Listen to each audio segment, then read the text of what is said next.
welcome to Dressmaking Amore.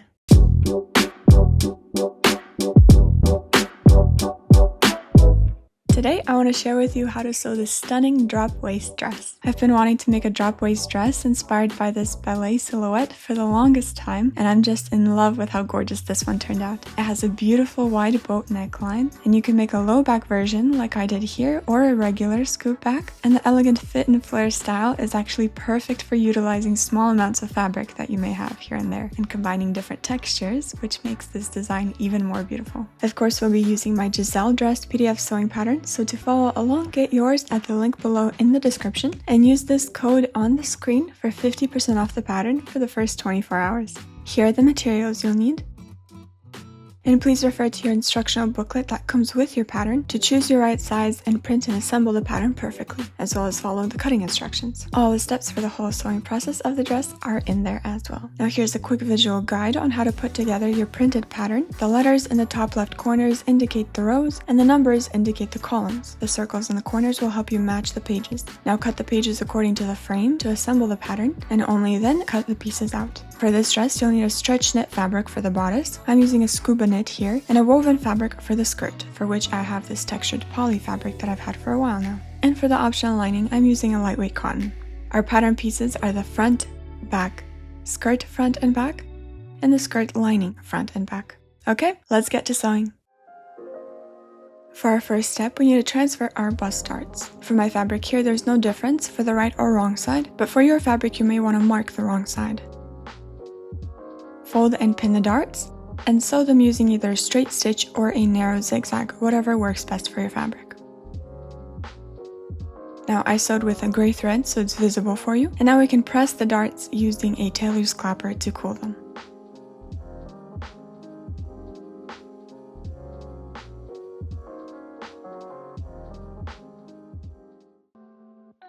Then join the center back of the two back bodice pieces.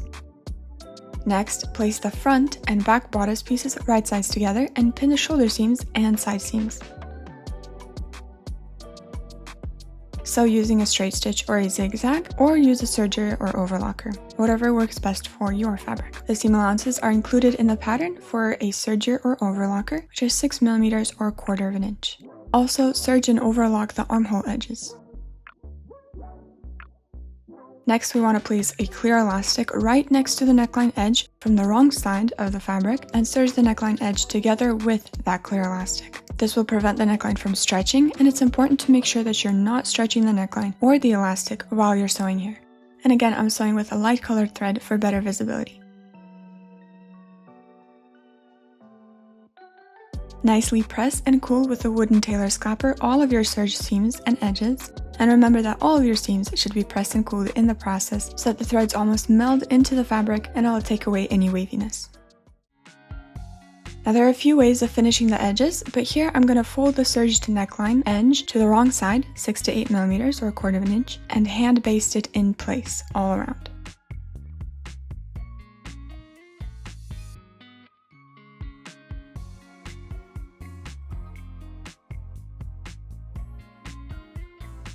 Also complete this step for the armhole, and this will make sewing on the machine much easier.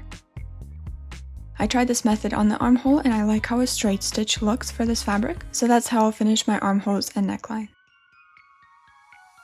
You can choose a different seam to top stitch these edges with, for example, a straight stitch, zigzag stitch, use a twin needle stitch, or even a binding technique. Try it on a scrap piece of fabric and then see which one you like best.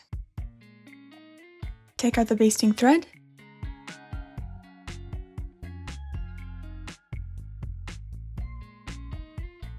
and press the edges, shaping the neckline as you go.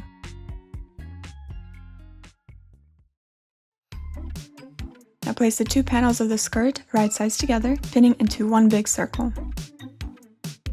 Serge and press the seam, and do the same for the lining of the skirt as well. And you want to check that you have the 1/4 marks on the skirt and lining both, and then at the top edge of the skirt, the edge with the marks, place 1 or 2 rows of gathering stitches 5 mm in length. Then place the lining inside of the main skirt, wrong sides together, matching the side seams and the 1/4 marks, and pin at those points. Pinning at a cross will help you hold the fabric better.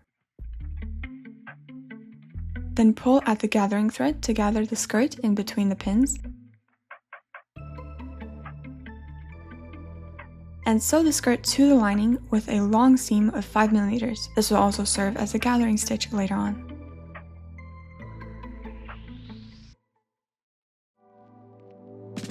Next, we're going to place the bodice inside the skirt right sides together and pin matching the side seams, quarter marks, and in between.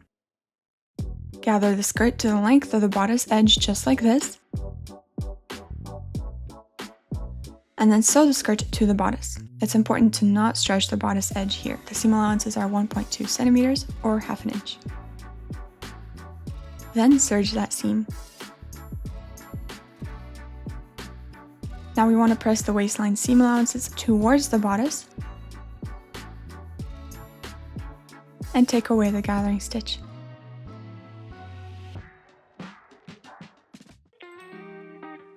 Now hem the dress and the lining with your favorite method. Here I double folded 5mm in towards the wrong side and sewed.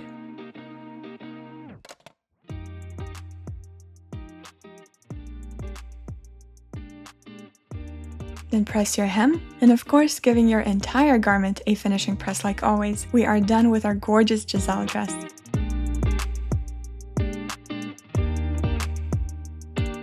Thank you so much for watching. I hope this inspires you to sew this lovely piece yourself. I know you'll love it. You can get the PDF downloadable sewing pattern that I used below at the link in the description of this video, and happy sewing!